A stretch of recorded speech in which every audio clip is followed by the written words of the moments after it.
پہلا سوال مومن کی طرف سے، حضرت ام کلثوم کا عقد کس سے ہوا تھا؟ علماء محققین اس کے بارے میں کیا فرماتے ہیں؟ بی بی ام کلثوم بنت امیر المومنین علی بن ابی طالب علیہ السلام، ان کے بارے میں دیکھیں، علماء اہل سنت کچھ ہماری کتابوں سے ریفرنس دیتے ہیں کہ دیکھیں آپ کی کتابوں میں بی بی ام کلثوم کے عقد کا ذکر موجود ہے، وہ ریفرنس دیتے ہیں۔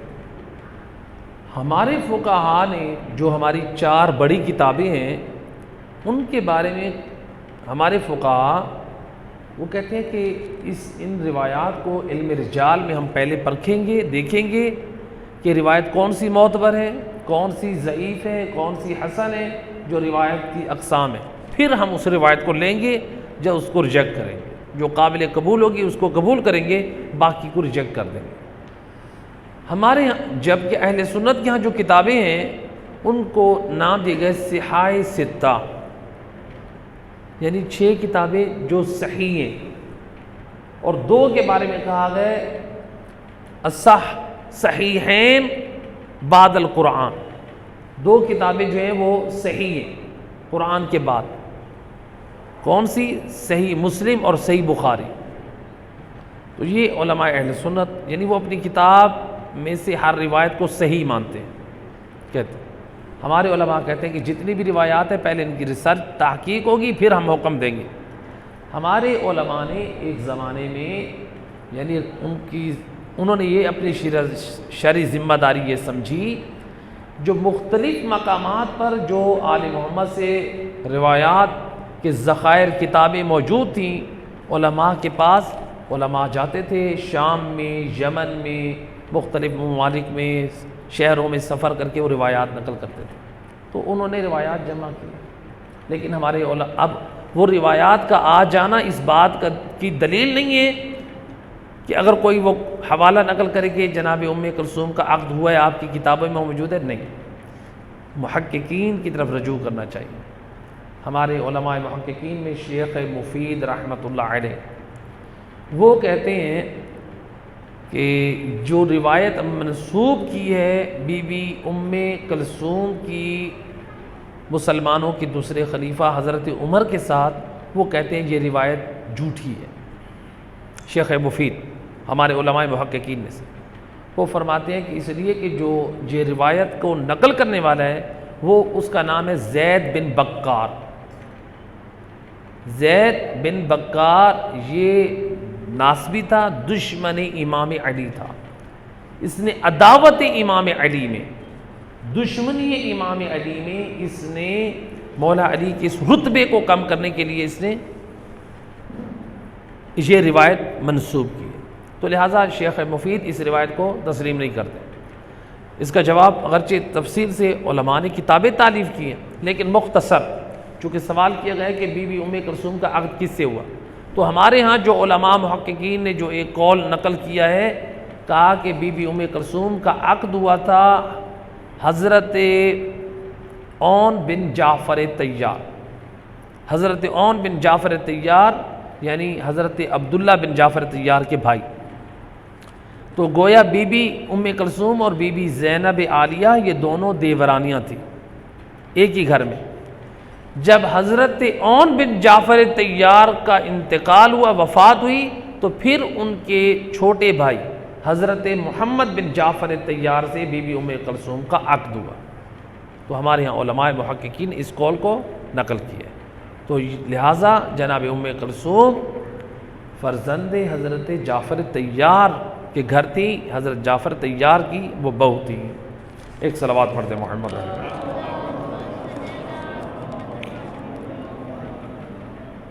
برادر کے 2 سوالات ہیں۔ ایک سوال میں فرماتے ہیں کہ ایک صلوات پڑھتے محمد وحل بیت اللہم صلی علی۔ جی سوال نمبر جی ان کے 2 سوال ہیں۔ پہلے سوال میں فرماتے ہیں خاتون کے حجاب کی کیا ذمہ داری ہے، خاتون کے لیے حجاب کی کیا ذمہ داری ہے؟ دیکھیں، خاتون کی حجاب کی 2 ذمہ داریاں ہیں حجاب کی۔ ایک تو یہ ہے کہ وہ اپنے آپ کو حجاب شرعی میں رکھے۔ آیت اللہ سستانی اور مشہور فقہا کے نزدیک، مشہور فقہا آغا سستانی کے نزدیک، خاتون اپنے بدن میں سے دو چیزیں نامحرم کے سامنے ظاہر کر سکتی ہیں، ایک اپنا چہرہ اور ایک اپنے ہاتھ، یعنی کلائیوں سے نیچے اپنے ہاتھ اور چہرہ ظاہر کر سکتی ہے، اس شرط کے ساتھ ہاتھ پہ اور چہرے پہ کوئی زینت نہیں ہونی چاہیے، یعنی لپسٹک یا زیورات میں سے کوئی ایسی چیز ظاہر، مثلا ناک میں کیل ایسا ڈالا ہے جو زینت بن رہا ہو۔ عام کیل جو لیڈیز پہنتی ہیں وہ زینت نہیں ہے، بعض ایسے خاص کیل ہوتے ہیں جو زینت بن رہے ہوتے ہیں، پھر ایسی صورت میں چہرہ چھپانا واجب ہو جائے گا۔ چہرے پہ میک اپ کی زینت نہ ہو، یا مثلا ہاتھ پہ مہندی یا انگوٹھی رنگ کی یا دوسرے چیزوں کی زینت نہ ہو، تو لہٰذا اگر بغیر زینت کے چہرہ اور ہاتھ ہے تو ہاتھ اور چہرہ ظاہر کر سکتی ہیں، باقی پورا بدن خاتون کے لیے اپنے سر کے بالوں سے لے کر اپنے پاؤں کے ناخن تک چھپانا نامحرم سے واجب ہے۔ نامحرم میں بہنوئی بھی آتا ہے، نامحرم میں دیور بھی آتا ہے، اس کے سارے کزنز بھی آتے ہیں اور دوسرے لوگ بھی آتے ہیں، تو لہٰذا نامحرم کے سامنے صرف چہرہ اور ہاتھ خاتون کھول سکتی ہے، البتہ اس کو اطمینان ہے کہ سامنے والا، یعنی اس کو مقصد نہیں ہے کہ حرام میں مبتلا کرے، تو خاتون کی یہ شرعی ذمہ داری ہے، یہ کرنا واجب ہے آغا سستانی اور مشہور فقہا۔ لیکن آغا سستانی کہتے ہیں اگر چہرہ چھپائے، ہاتھ چھپائے، یہ احتیاط مستحب ہے، یہ واجب نہیں، تو اگر کوئی چھپاتی ہے مستحب پہ عمل کر رہی ہے، واجب نہیں۔ دوسری شرعی ذمہ داری خاتون کی کیا ہے؟ دوسری شرعی ذمہ داری آغا سستانی ہو یا مشہور فقہا، دوسری شرعی ذمہ داری یہ ہے کہ اگر گھر میں یا باہر یا ویڈیوز میں یا ٹیلی ویژن میں یا پکچرز میں اگر نامحرم مرد ہیں اور ان کے بدن اور یان ہیں، اور یان سے مراد یعنی صرف ان کا پیٹ اور کمر، شرمگاہوں کو دیکھنا تو حرام ہے، یعنی ان کی پیٹ، ان کی کمر، ان کا سینہ، ان کے بازو مثلا جو شولڈرز کے ساتھ ملے ہوئے، تو وہ والی مقدار، یعنی سینہ، پیٹ، یا مثلا رانوں سے اوپر والا حصہ، جو گھٹنوں سے اوپر والا حصہ مرد کی ٹانگوں والا، ان حصوں پہ خاتون ڈائریکٹ نگاہ ڈالے نامحرم مرد کے بدن پہ حرام ہے، ویڈیوز میں ڈالے حرام ہے، پکچرز کی صورت میں ہو حرام ہے، فرق نہیں ہے چاہے مسلم ہو چاہے کافر ہو، یعنی بالغ مرد ان کے یعنی بدن میں یہ نگاہ ڈالنا حرام ہے۔ یہاں پر ایک اور نقطے کی طرف وضاحت کر دوں، مثلا جیسے ماہ محرم اور سفر میں خواتین گھروں میں مثلا روزہ، ماہ سفر اور محرم میں نوحے سنتی ہیں، روزہ میری زبان سے ادا ہو گیا، جو نوحے سنتی ہیں تو بعض نوحے خان کے نوحوں میں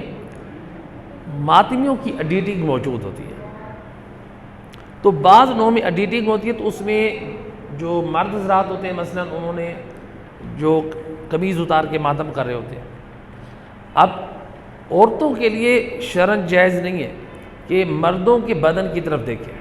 تو لہٰذا یعنی ایسی ویڈیوز جب مرد قمیض اتار کے ماتم کر رہے ہوں تو اس وقت ان کے بدن کی طرف نہ دیکھیں۔ اچھا بعض لوگ یہاں پر کہتے ہیں دیکھیے فقہا جو ہے عزاداری کی مخالفت کریں، نہیں، عزاداری سید الشہداء یہ موجودہ دور میں یہ ترویج مذہب آل محمد کا بہترین ذریعہ ہے، بلکہ اگر مذہب آل محمد کی ترویج منحصر ہو جائے عزاداری سید الشہداء پر تو پھر ایسی صورت میں عزاداری سید الشہداء کرنا واجب ہے، یہ میں جملہ پوری ذمہ داری سے کہہ رہا ہوں، آپ نجف و قم سے بھی اس بات کی تصدیق کر سکتے ہیں، تو لہذا عزاداری کا کوئی دشمن نہیں، عزاداری سید الشہداء ہماری پہچان ہے، تو لہٰذا جو ایک شرعی چیز ہے، یعنی ہم صرف عزاداری کے حوالے سے نہیں کہہ رہے ہیں، یعنی حتیٰ کہ مرد مثلا مکروہ کام انجام دے رہا ہے، قمیض اتار کے نماز پڑھ رہا ہے، اس کے بدن کی طرف دیکھے خاتون تب بھی اس کے لیے حرام ہے، تو کوئی یہ نہ سمجھے مولانا صاحب نے کہا کہ جو مثلا سینہ زنی مرد کرے ان کے بدن کی طرف دیکھے، نہیں، اگر کوئی نماز پڑھ رہا ہے تب بھی وہی حکم ہے، اگر کوئی قمیض اتار کے بیٹھا ہے اور گھر میں قرآن پڑھ رہا ہے، ہمسائے سے کسی خاتون نے آ کر اس کے بدن پہ دیکھا تب بھی اس کے لیے وہی حکم ہے، تب بھی حرام ہے، تو یعنی کوئی خاص ہم اس کے لیے نہیں کہہ رہے. تو لہٰذا یہ خاتون کی دو ذمہ داری، ایک اپنے حجاب کو مکمل رکھے، دوسرا وہ اپنی نگاہ کو یعنی اجنبی مردوں پہ جب استعمال کرے تو حرام کی نگاہ استعمال نہ کرے، اور جہاں پر جن اعضاء کی اجازت دی گئی ہے مردوں کے ظاہر کرنے کی، عام طور پہ جو عادتاً لوگ مرد حضرات اوپن رکھتے ہیں صرف ان کو دیکھ سکتی ہے، اس سے زائد نہیں دے سکتی. ان کا آخری سوال یہ ہے، فرماتے ہیں کیا فقہ امام جعفر صادق علیہ السلام میں کورٹ سے لی گئی طلاق درست شمار ہوتی ہے؟ ہمارے فقہاء میں جو مشہور ہے کہ کورٹ سے لی ہوئی طلاق یہ طلاق شرعی نہیں ہے، یہ طلاق قانونی ہے. قانوناً آپ نے طلاق لے لی ہے وہ صحیح ہے، آپ کو قانونی حق حاصل ہو گئے، قانون کے مطابق آپ کی طلاق صحیح ہو گئی، لیکن شرعی طور پہ طلاق نہیں. تو لہذا شرعی طلاق کے لیے صیغہ طلاق کا جاری کرنا اور جو اس کی شرائط ہیں ان کا ہونا ضروری ہے. تو بعض گھرانے ایسے ہوتے ہیں وہ اس شرعی طلاق کی طرف توجہ نہیں کرتے، اس کے بغیر دوسری جگہ پر عقد کرنا شرعاً جائز نہیں ہے. وہ خاتون ابھی تک شادی شدہ ہے، اس پہلے شوہر کے نکاح میں ہے، تو لہٰذا طلاق کے احکام جو ہے ان سے آگاہی ہونی چاہیے. ایک صلوات پڑھ دے محمد صلی اللہ علیہ. آخری سوال اور آپ کی ضامت کو تمام. سوال یہ کیا گیا ہے کہ اب مختلف لوگ بتا رہے ہیں، مثلا کسی ادارے کی طرف سے اعلان ہوا کہ 200 روپے فطرہ ہے، کسی کی طرف سے اعلان ہوا 160 روپے، کسی کی طرف سے اعلان ہوا 170 روپے، ہم کہاں جائیں؟ اچھا سوال ہے. تو آپ کی صرف یہ ذمہ داری ہے کہ فقہا فرماتے ہیں 3 کلو آٹا یا گندم جو اچھی ہو آپ وہ دیں. تو ہر شخص جس دن ادا کرنا چاہتا ہے اس کی قیمت دے دے خود پوچھ کے، یا وہ چیز ادا کر دے، یہ زکوٰۃ فطرہ آپ کا ادا ہو جائے گا. اللہم صلی علی محمد.